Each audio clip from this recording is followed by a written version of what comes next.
The White Lotus Season 3 sees another great set of characters end up on a vacation that spirals out of control: Jason Isaacs' Timothy. The White Lotus's new cast continues to impress, which shouldn't be surprising given the show's first 2 seasons. While it is definitely difficult to pick a favorite, as many of the performances are undeniably great, Isaac's role as Timothy Ratliff is certainly an entertaining addition to the season. From the first episode, it is clear that Timothy Ratliff was involved in some criminal activity, and it becomes increasingly obvious that his prospects don't look good. As the season has progressed, Timothy has rapidly spiraled, leading viewers to question if he will be the White Lotus's next mysterious death.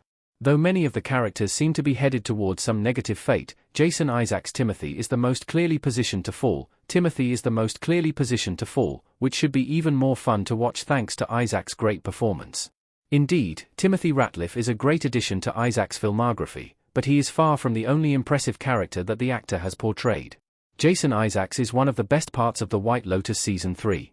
Timothy Ratliff is a surprisingly complex and intriguing character. The White Lotus has already cemented itself as one of the best shows of the last few years, thanks to its impressive balance between humor and complex drama, and Jason Isaacs' portrayal of Timothy Ratliff certainly toes that same line.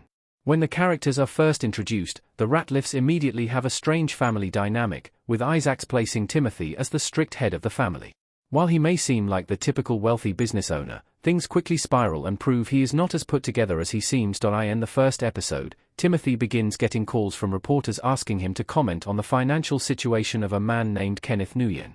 While he maintains his composure initially, as the season has progressed, Jason Isaacs' depiction of Timothy has gotten increasingly unhinged and impressive.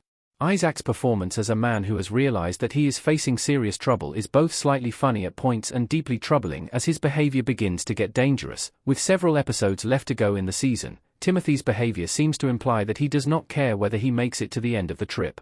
In fact, The White Lotus Season 3, Episode 4's ending hints that Timothy may have even stolen a gun.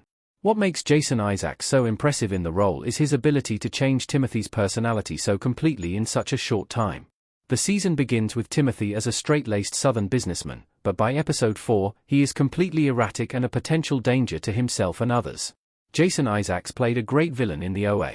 Hap's supernatural research and fanaticism are perfectly intense. The OA is arguably one of Netflix's best shows, and Jason Isaacs' villain is a huge part of that. The OA centers on a young woman who mysteriously appears back in her hometown 7 years after disappearing without a trace.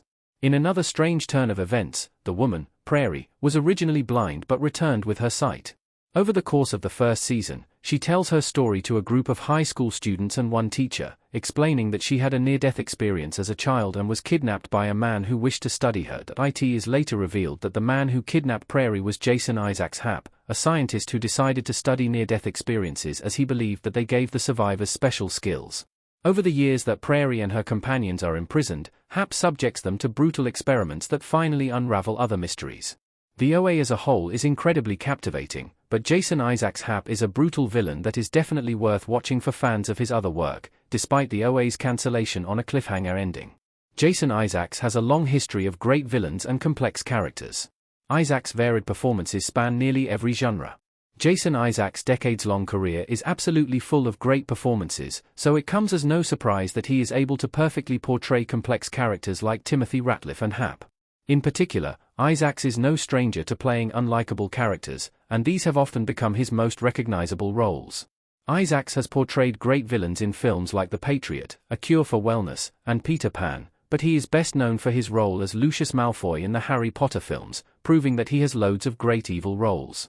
While Hap is definitely a villain and Timothy Ratliff seems fairly morally ambiguous, Isaac's career has certainly not been one note. Isaac's villains are all unique and complex, but he also has numerous comedy and drama roles that are equally fun. Isaacs has lent his voice to animated children's shows like Avatar, The Last Airbender, appeared in dark comedies like The Death of Stalin, and has even portrayed Cary Grant in the miniseries Archie. If anything, his multifaceted role in The White Lotus feels like the cherry on top of an exceptional career.